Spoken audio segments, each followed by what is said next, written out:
계속 제 마음속에서 고민하고 있던 그 단어가 있었습니다. 그래서 교회란 무엇인가? 그래서 어떤 교회를 해야 되고 또 교회 역할이 무엇인가에 대해서 계속 생각해 봤어요. 일단 교회라고 하는 것은 말씀을 가르치는 곳입니다. 특히 교리를 가르치는 곳입니다.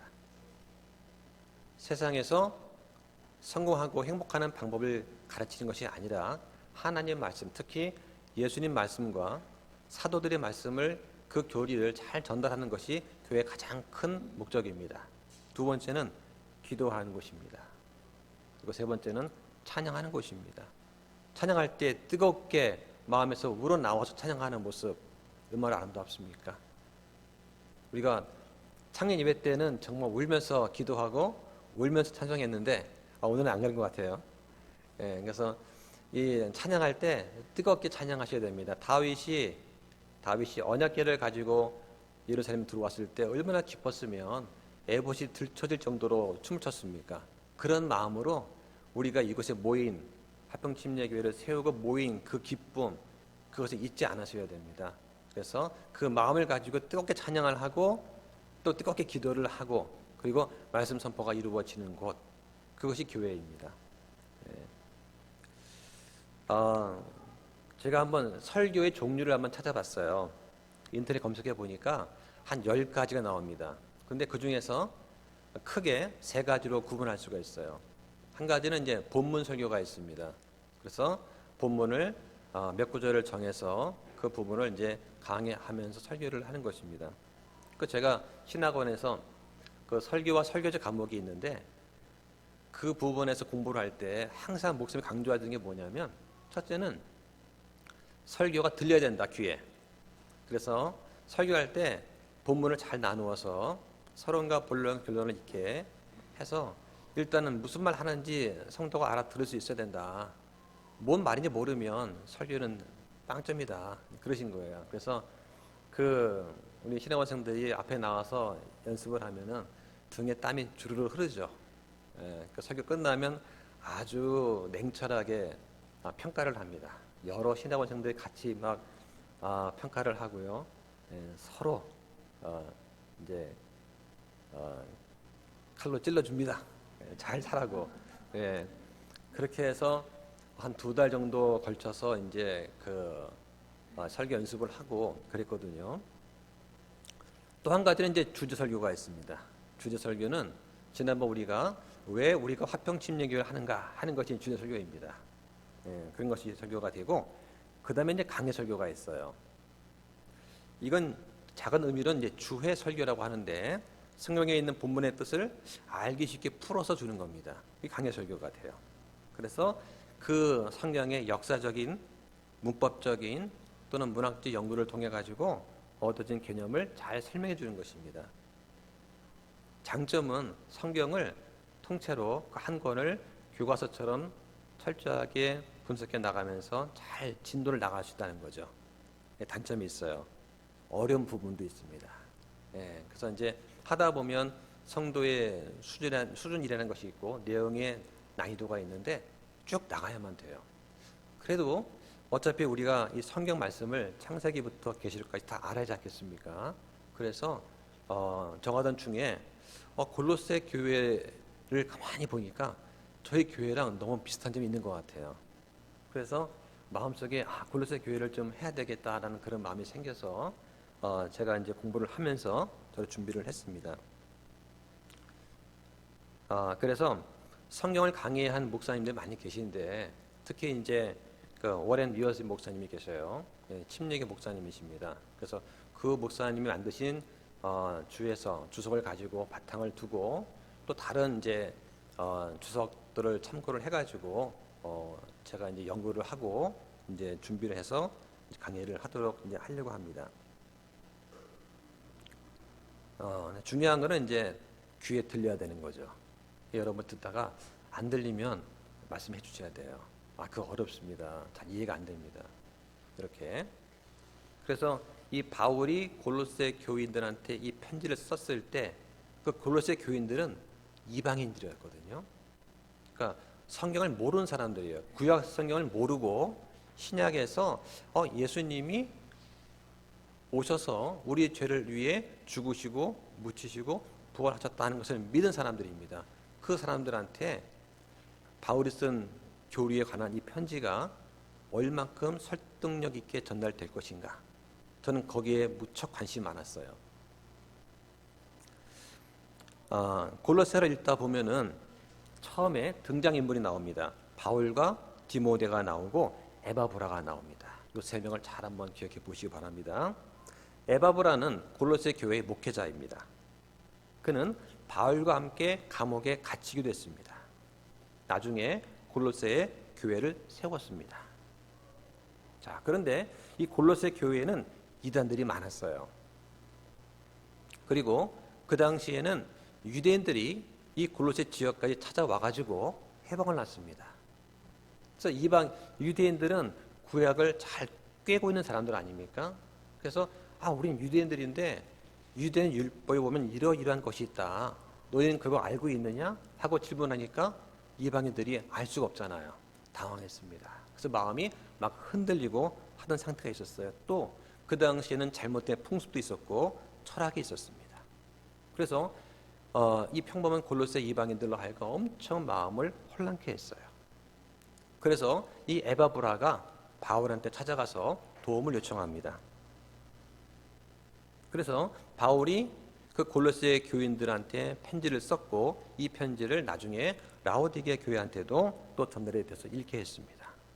그래서 이 편지를 쓴 목적은 골로새에 있는 이단의 주장을 논박을 하고 그리스도께서 모든 것에 으뜸이 되신다 하는 것을 드러내는 겁니다. 예수님께서 교회의 머리가 되신다는 것을 강조하기 위해서 편지를 썼습니다. 먼저 이 골로새서의 글의 성격은 바울이 쓴 그 서신 중에서 가장 그리스도 중심적인 그러한 편지입니다. 그래서 바울은 이 편지에서 그리스도께서 모든 것에 으뜸이 되신다는 것, 또 예수님께서 주시는 구원의 완전성을 강조합니다. 골로새는 어떤 도시냐? 소아시아의 지역에 세 쌍둥이 도시가 있었습니다. 여러분들 그 주보에 보면 뒷면에 지도가 있습니다. 한번 보시고요. 우리 한영 대역 성경 17페이지에도 나와 있습니다. 거기 보시면 소아시아의 7교회란 지도가 있죠. 자, 거기 제가 이렇게 동그라미 쳤습니다. 자, 이 지도의 모양이 조금씩 이제 사람마다 다른데요. 여기 보면은 동그라미 안에 히아라폴리스가 있고요, 라오디게아, 골로새가 있습니다. 이 도시에서 도시 간격이 한 2km밖에 안 돼요. 거의 붙어 있습니다. 여기 대구하고 경산하고 이제 붙어 있는 것처럼 붙어 있어요. 오늘 제가 오다가 길을 잘못 들어서 경산에 갔다 왔습니다. 너무 좋더라고요, 그 경치가. 자, 이 골로새 교회는 그 왼쪽에 보시면 에베소가 있죠. 에베소에서 골로새는 한 200km 정도 됩니다. 그래서 이 골로새라고 하는 도시는 예전에 사람이 엄청 많았어요. 상업이 발달하고 토지가 비옥했습니다. 특히 염색업이 발달했습니다. 그런데 이 유대인과 이방인들이 함께 모여서 이 도시가 처음엔 번창했지만 바울이 편히 쓸 당시에는 상당히 쇠퇴를 했던 그런 상태였습니다. 이 골로새서의 저자는 바울입니다. 이 편지에는 바울이 자신을 가리켜서 내가 하는 표현이 26번 나옵니다. 역사적으로 이 편지를 기록한 장소는 로마입니다. 바울은 감옥에서 이 편지를 썼습니다. 바울이 감옥에 갇힌 이유는 그리스도께서 인간의 몸을 입고 이 땅에 오셔서 죽으시고 묻히시고 부활하셨다는 것을 선포했기 때문입니다. 그래서 바울이 감옥에 갇혀 있습니다. 바울이 감옥에 첫 번째 투옥되었던 AD 62년경에 이 편지가 기록이 되었습니다. 그 당시에는 에베소서, 빌립보서, 빌레몬서도 그 당시에 쓰여졌습니다. 그래서 바울이 에베소에 머물면서 한 3년간 복음을 선포했는데 그때 에바브라를 만나서 에바브라가 개종을 한 것으로 이렇게 알려져 있습니다. 골로새서의 주제는 그리스도의 충만입니다. 충만은 영어로 fullness라고 하는데요. 이 충만이라는 단어가 신약 성경에 13번 나옵니다. 그런데 바울 서신에만 12번이 나옵니다.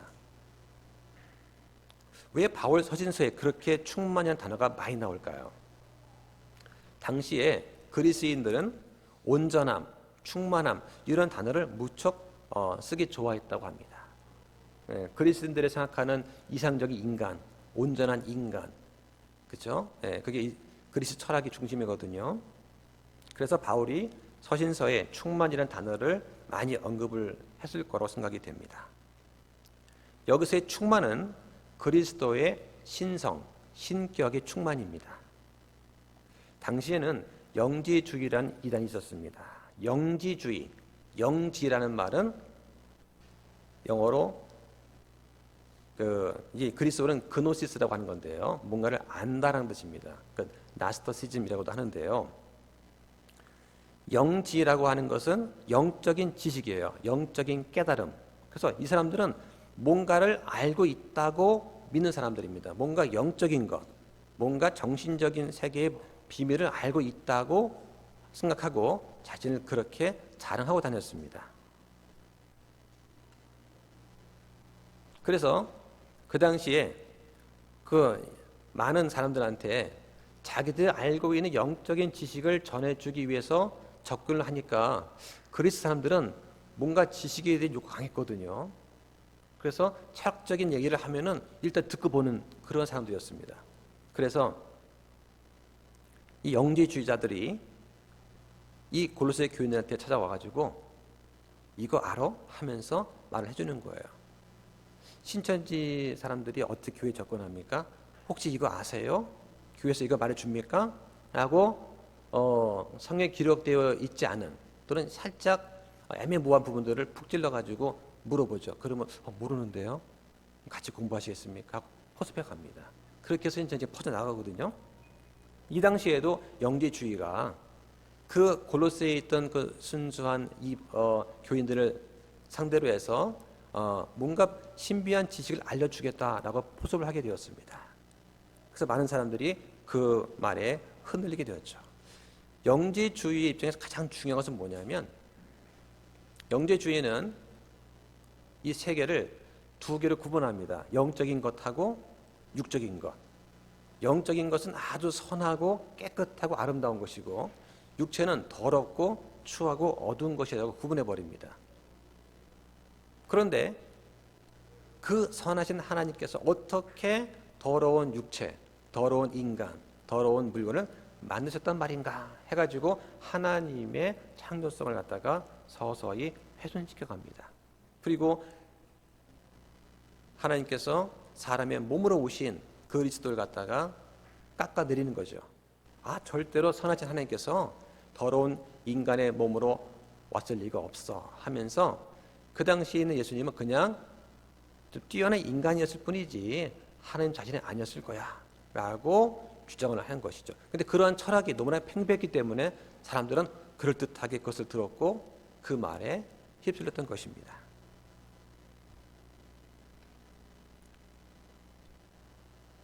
그래서 그 당시에는 할례라든가 신비주의, 금욕을 통한 구원, 천사 숭배 같은 잘못된 풍습과 가르침이 있었습니다. 그래서 이 바울이 아주 명백하고 논리정연하게 골로새에 있는 사람들한테 편지를 써가지고 그리스도의 복음을 전파하는 그런 내용이 되겠습니다. 자, 본문을 하나씩 읽어가면서 한번 살펴보도록 하시죠. 1장 1절에 보겠습니다. 하나님의 뜻으로 말미암아 예수 그리스도의 사도가 된 바울과 우리 형제 디모데는 골로새에서 그리스도 안에 있는 성도들과 신실한 형제들에게 편지하노니 하나님 우리 아버지와 주 예수 그리스도로부터 은혜와 평강이 너에게 있기를 원하노라 그랬습니다. 바울이라는 것은 로마식 이름입니다. 바울의 히브리어 이름은 사울이죠. 근데 이 편지의 서두에서 바울은 자신을 소개할 때 예수 그리스도의 사도라고 합니다. 사도라는 말은 보내심을 받았다라는 뜻입니다. 왜 바울은 자신을 사도라고 굳이요 이렇게 표현을 할까요? 바울은 한 번도 골로새를 방문해 본 적이 없습니다. 바울은 사도이면서 복음 전도자 역할을 했습니다. 그래서 여기저기 다니면서 교회를 세우고 또 떠나서 교회를 세우고 했죠. 그러다 보니까 이 골로새 교회에 복음을 전파했지만 골로새 교회 지역엔 가본 적이 없는 거죠. 그러니까 아무도 바울을 알지는 못했어요. 그래서 바울이 누군지 모르는데 바울이 쓴 편지를 좀 더 권위 있게 이 바울의 편지를 하나님의 명령인 것처럼 말씀인 것처럼 받아들일 수 있게 하려면 바울이 자신이 사도인 것을 드러낼 필요가 있었습니다. 그래서 내가 전하는 말씀은 내 것도 아니고 다른 사람의 말도 아니고 하나님의 것이다 하는 것을 드러내기 위해서 본인을 사도라고 소개합니다. 1절에 디모데가 나옵니다. 왜 디모데가 나올까요? 디모데는 고린도 후서, 빌립보서, 데살로니가 전후서, 빌레몬서에도 나옵니다. 이 디모데는 그 당시에 여러 지역교회에 상당히 잘 알려져 있는 인물이었습니다.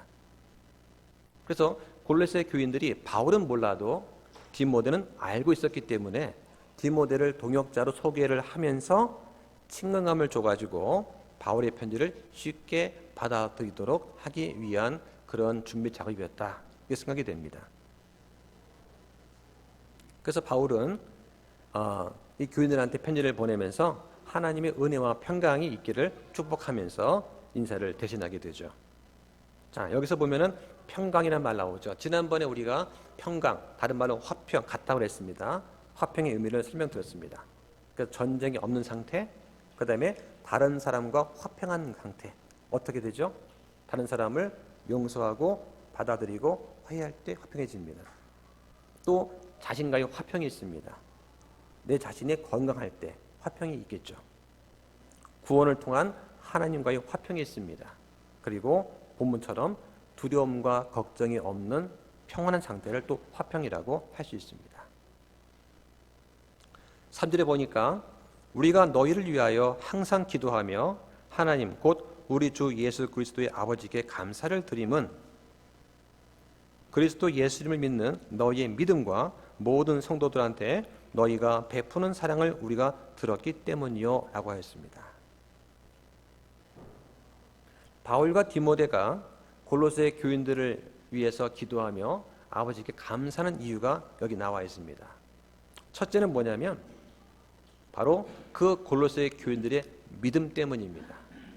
골로새 교인들이 그 믿음을 가지고 교회를 세웠습니다. 저는 이 부분을 다 읽으면서 가장 떠오른 게 우리 화평침례교회가 딱 떠올랐어요. 믿음으로, 바른 믿음으로 바른 교회를 하자고 하는 그런 취지에서 교회를 세웠습니다. 그랬더니 다른 사람들, 우리 대구 지역 외에 다른 그 지역 교회에서 어떻게 알고 저한테 연락을 주고 또 축하를 해주고 또 권면을 주고 또 황금도 해주면서 우리를 도와주었습니다. 그래서 진해에 있는 진해 등대침례교회, 진주 영광침례교회, 대전 반석침례교회에서 저희를 위해서 매주마다 예배 시간에 기도를 해주고 또 헌금을 보내주었습니다. 또 인천 사랑침례교회에서 저한테 필요한 신앙 서적 또 찬송가 같은 것도 보내주셨습니다. 그러니까 바른 믿음을 가지고 바른 성경 가지고 교회를 한다고 하니까 너무나 기뻐하는 겁니다. 우리도 기뻐하지만 우리 못지않게 주변에 있는 많은 믿음의 형제들이 보고서 함께 기뻐했다는 것입니다. 그래서 골로새 교회에서 믿음으로 교회를 세웠다니까 바울이 얼마나 기뻐했을까 하는 것이 저는 느껴졌던 거죠. 둘째는 모든 성도한테 베푸는 사랑을 들었다고 했습니다. 그래서 로마서 12장, 사도행전 2장, 로마서 14장, 에베소서 4장에 보면은 어떻게 사랑을 하는가 하는 예가 나와 있는데 믿음의 가정들을 서로 돕고 구제하는 일, 교제하면서 음식을 나누고 기도하는 일, 또 믿음이 강한 자와 약한 자가 서로의 약점을 돌봐주는 일, 그리고 용서하는 마음을 품는 이런 행위가 그 편지들에 자세히 나와 있습니다. 그런데 그러한 것들이 지금 우리 화평침례교회 내에서도 일어나고 있다는 거죠. 우리가 착해서 다른 사람한테 선을 베풀고 사랑을 베푸는 것이 아닙니다. 그리스도 예수님을 믿는 믿음이 성도로 하여금 사랑하는 것으로 드러나는 것입니다. 형제 사랑이 없으면 그 믿음은 죽은 것입니다. 당시 골로새 교회의 설립자였던 이 에바브라는 바울한테 가서 골로새 교회에 이단이 침입했다는 사실을 알려줍니다. 바울한테 에베소에서 한 3년간 같이 있으면서 말씀을 배웠던 이 에바브라 입장에서 이단들의 침입에 대해서 어떻게 대처할지 막막했을 거라고 생각이 됩니다. 바울 같은 경우는 유대인으로서 율법뿐만 아니라 성경뿐만 아니라 그리스 헬라 철학도 정통했던 사람입니다. 그런데 이 에바브라는 그렇지 못했을 거라고 생각이 돼요. 그러니까 뭐라고 답변을 해주고 성도들한테 알려줘야 되겠는데 어찌할 바를 모르니까 바울한테 갔던 것이겠죠. 그 당시에 골로새 교회를 유입했던 이단이 크게 세 가지가 있었습니다. 첫 번째는 유대주의입니다.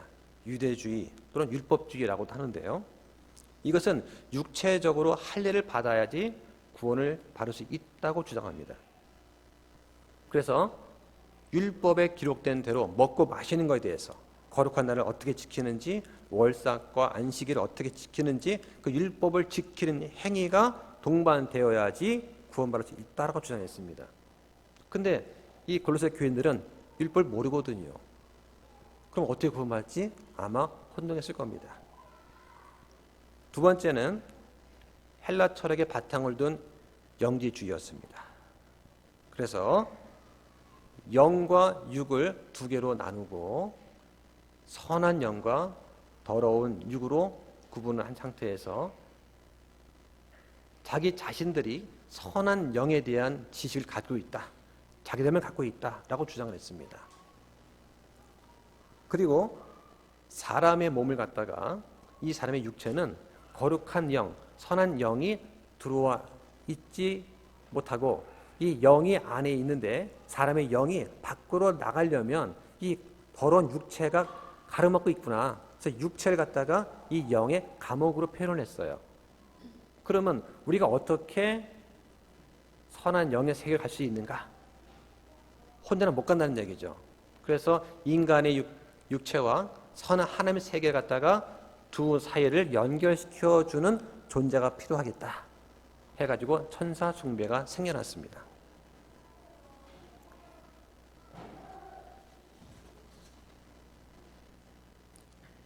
이 영재주의자들은요, 또 어떤 게 있었냐면 자신들은 영적인 지식이 있었기 때문에 마음대로 해도 된다고 생각했습니다. 그래서 한쪽에서는 아주 극한의 금욕주의를 했었고 또 한쪽에서는 아주 극한 방탕주의가 있었습니다. 그리고 그러한 것에 대해서 사람들을 꾀임했던 것이죠.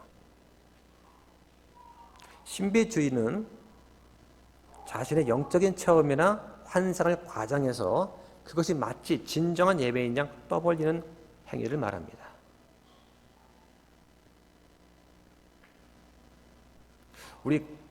아마 우리의 현대에도 많이 있을 겁니다. 그렇죠? 네. 유튜브 같은 데 보면은 그러한 신비주의 영상을 다룬 게 엄청 많습니다. 뭐 뒤로 넘어뜨리는 것, 뭐 금리빨, 뭐 이런 것들 많이 영상 보고 계시죠? 예. 이러한 것들이 그 당시의 교회를 어지럽히고 질서를 파괴하고 기초를 흔들었습니다. 그래서 바울이 편지를 쓰게 되었습니다. 그래서 5절에 보시면 또 너희를 위해서 하늘에 쌓아둔 소망으로 인함이니 이 소망은 너희가 전에 복음의 진리의 말씀 안에서 들은 것이라 했습니다. 여기에 나오는 소망은 4절의 믿음과 사랑과 연결됩니다. 그래서 바울이 하나님께 감사하는 이유가 믿음과 사랑과 또 한 가지는 소망 때문입니다. 이 소망은 어떤 소망입니까? 하늘에 쌓아둔 소망입니다. 여러분은 어떤 소망이 있으십니까? 요즘에 집값이 많이 오르길 바라시나요? 제가 전에 교회에서 이렇게 규제하다 보니까 바닥에 뭐가 떨어지더라고요. 뭔가 봤더니 로또 용지였습니다. 아, 저분은 이 소망이 있구나 생각이 됐습니다. 예. 근데 여기서 말하는 소망은 그런 소망이 아닙니다. 하늘에 쌓아둔 소망입니다. 그래서 이 소망은 믿음의 뿌리를 내리고 있는 소망이고, 그리스도를 믿는 믿음이 없으면 이 소망은 있을 수가 없습니다. 이 소망은 구원에 대한 소망입니다. 그리고 우리가 받은, 지금 우리는 어떤 상태입니까?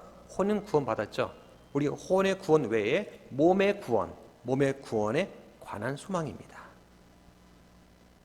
그래서 우리 몸이 영화롭게 되는 것, 그것이 바로 하늘에 쌓아둔 소망이 되겠습니다.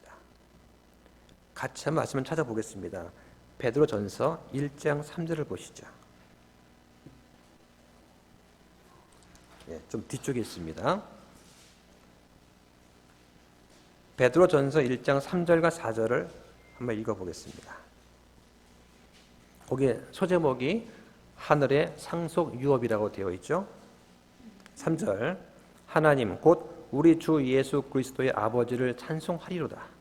그분께서 자신의 풍성하신 긍휼에 따라 죽은 자들로부터 예수 그리스도를 부활하게 하심으로 우리를 다시 낳으사 산 소망에 이르게 하셨으며, 썩지 않고 더럽지 않으며 사라지지 아니하고 너희를 위해 하늘에 마련된 상속 유업을 받게 하셨다 하셨습니다.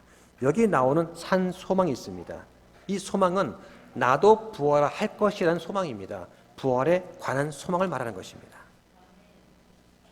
현재 우리는 죄들로부터 구원은 받았습니다. 근데 죄성은 남아 있습니다.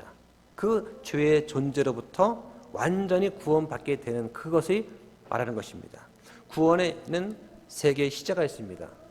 과거의 구원과 현재의 구원과 미래의 구원이 있습니다. 과거의 구원은 칭의라고 하는 것입니다. 죄의 형벌로부터 구원받는 것입니다. 현재 구원은 성화라고 부릅니다. 이것은 우리 혼이 성장하는 것입니다. 이것은 죄의 권세로부터 구원입니다. 그런데 우리는 아직 몸을 입고 있기 때문에 죄를 또 짓죠. 또 회개합니다. 죄를 짓고 회개와 반복이 됩니다. 그래서 바울도 나는 매일 죽노라. 내가 죽어야 예수 그리스도가 높여집니다. 이것이 안 되기 때문에 교회 내에서도 불화가 있고 화평치 못한 일이 생기게 되는 것입니다. 우리가 찬양을 하고 기도를 하고 말씀 선포를 할 때도 나는 철저히 죽고 오직 예수 그리스도가 높아지기를 바라는 마음에서 이루어져야 됩니다. 미래의 구원이 있습니다. 미래의 구원은 영화라고 합니다. 이것은 몸의 구원을 말합니다. 이것은 죄의 존재 그 자체로부터 완전히 구원받는 것입니다. 그 결과 우리는 썩지 아니하는 몸을 갖게 되는 것입니다. 그런데 바울은 이 소망이 복음의 진리의 말씀 안에서 들었다고 합니다. 이 말씀은 골로새서 2장 8절에 나오는 이단의 교리, 즉 어떤 사람의 철학과 헛된 속임수의 반대가 되는 그러한 것입니다. 그래서 바울은 그 소망이 복음에서 나왔다고 합니다. 과거 이방인들은 소망이 없는 자였습니다. 우리는 죄들 가운데서 죽었었습니다. 그런데 긍휼이 풍성한 하나님께서 우리를 그리스도와 함께 살리셨고 지금 우리는 하늘의 처소들에 앉아 있습니다. 그것이 우리의 신분입니다. 우리의 상태는 여기 이렇게 몸을 입고 죄를 짓고 있지만 우리의 신분은 지금 셋째 하늘에 있습니다. 이것이 복음이고 복음이 가져다주는 구원의 소망입니다. 바울은 이러한 믿음과 사랑과 소망 때문에 하나님께 감사를 드린다고 합니다. 6절에 봅니다.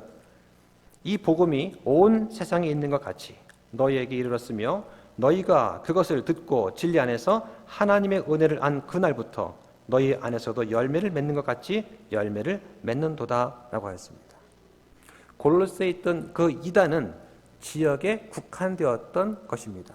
그러나 복음은 골로새 사람들한테 전해졌고 다시 온 세상으로 퍼졌습니다. 그래서 열매를 맺게 되었다고 말을 합니다. 다시 말해서 믿음으로 복음을 받아들였더니 열매를 맺게 되었다는 것입니다. 경건한 성품과 고상한 행위가 나왔다는 것이죠. 그래서 그 복음을 믿고 받아들인 사람으로부터 성령의 열매를 맺게 되었다고 합니다. 복음의 핵심은 하나님의 은혜입니다. 은혜는 받을 자격이 없는 사람한테 주어지는 것입니다. 긍휼은 마땅히 받아야 할 형벌을 면해 주는 것이 긍휼입니다. 그래서 저와 여러분은 죄인이었을 때는 구원받을 자격이 없었습니다. 그러나 복음을 믿고 받아들일 때 하나님이 은혜로 구원을 주셨습니다. 그 복음이 우리 안에서 열매를 맺게 됩니다. 그런데 그 열매가 지금 골로새 교회에도 풍성하게 맺히고 있다는 걸 말하고 있습니다. 그들은 꾸준히 믿음이 성장했고 그 이웃한테 복음을 전파함으로 교회가 성장하고 있는 중이었습니다. 그래서 복음은 성도들한테 하늘나라에 대한 소망을 주고 소망은 성도들을 움직여서 복음에 대한 결실을 맺게 합니다. 우리는 그 복음을 거저 받았으니까 또 거저 나누어 주어야 하는 것입니다. 그래서 성경에는 이렇게 복음의 결실로 구원받은 자가 늘어나는 것도 열매를 보고 또 어떤 열매가 있습니까? 성령의 열매가 있습니다. 갈라디아서 5장에 보면 성령의 열매가 9가지가 나옵니다. 사랑이 있고 기쁨이 있습니다. 화평과 오래 참음, 부드러움과 선함과 믿음과 온유와 절제가 있습니다. 이것은 내가 하고 싶어서 맺는 게 아닙니다. 그리스도의 복음이 내 안에 들어오면 성령님께 들어오시면 자연스럽게 맺어지는 것입니다. 사랑이라고 하는 것은 가장 출발점이 뭐냐? 나와 저 형제가 같다는 것입니다. 평등한 것입니다. 밖에서는 신분의 고하가 있고 빈부격차가 있지만 적어도 그리스도의 교회, 몸된 교회 안에 들어오게 되면 여기서는 나와 저 형제 자매가 평등하다는 것입니다. 거기에는 계급이 없습니다. 그렇기 때문에 예배가 끝난 다음에 우리 같이 만찬을 하는 것입니다. 같은 음식을 먹고 마시면서 우리가 교제를 하는 것이죠. 이것이 사랑의 출발이 되는 것입니다. 또 성령의 열매로서 기쁨이 있습니다. 기쁨과 행복은 다른 것입니다. 기쁨은 그리스도로 인해서 기뻐할 수 없을 때도 고난 가운데도 기뻐하는 것입니다. 그러나 행복은 행복한 조건이 갖추어져야지만 행복할 수 있습니다. 화평은 서로 사과하고 용서할 때 화평해 줄 수 있습니다. 오래 참음과 부드러움과 선함이 있습니다. 선함은 성경에서 말하는 선함은 구제 행위를 말하는 것입니다. 특히 우리 형제 자매들 가운데서 어려운 형편에 있는 사람을 도와주는 것이 그게 구제입니다. 구제할 때는 우리 몸된 지체부터 먼저 돌봐주는 것이 맞습니다. 믿음은 개역 성경에는 충성이라고 번역이 되어 있습니다. 그래서 하나님의 말씀, 주의 명령을 지키는 것을 믿음이라고 표현했고요. 온유는 스폰지처럼 부드러운 것입니다. 구슬을 이 바닥에 떨어뜨리면 딱딱딱딱딱 하면 소리가 납니다.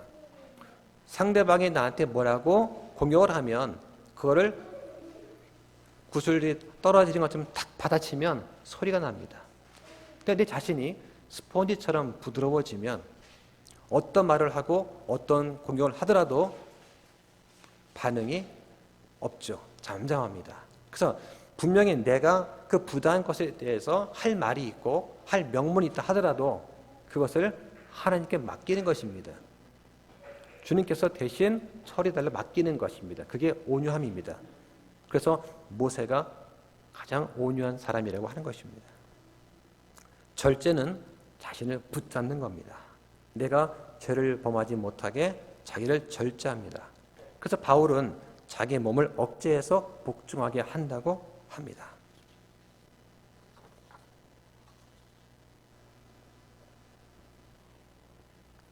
그래서 이런 성령의 9가지 열매 이런 것들은 성령님께서 우리 안에 내주하시면 자연히 맺어지는 선물이 됩니다.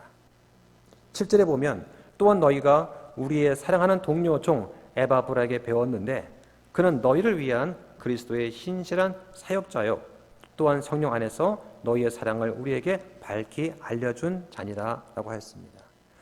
에바브라는 골로새 사람들한테 복음을 전했고 교회를 세웠습니다.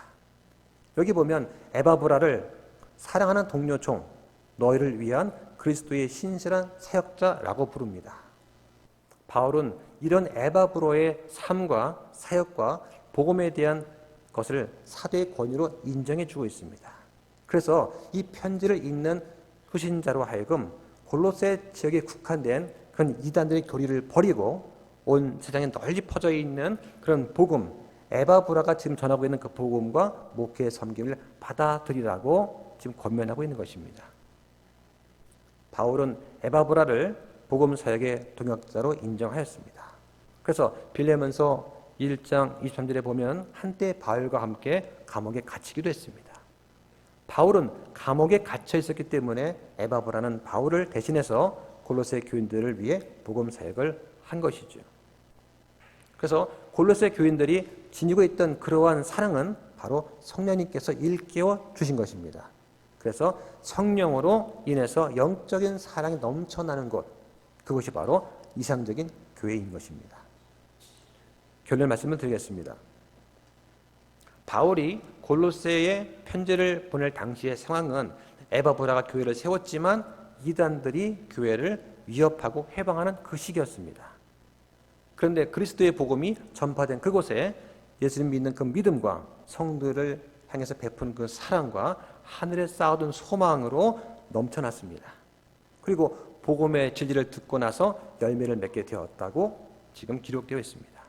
그래서 우리 화평침례교회도 믿음과 사랑과 넘치는 소망을 가지고서 열매를 풍성히 맺으며 바른 신약교회를 해나가기를 주님 이름으로 축원합니다.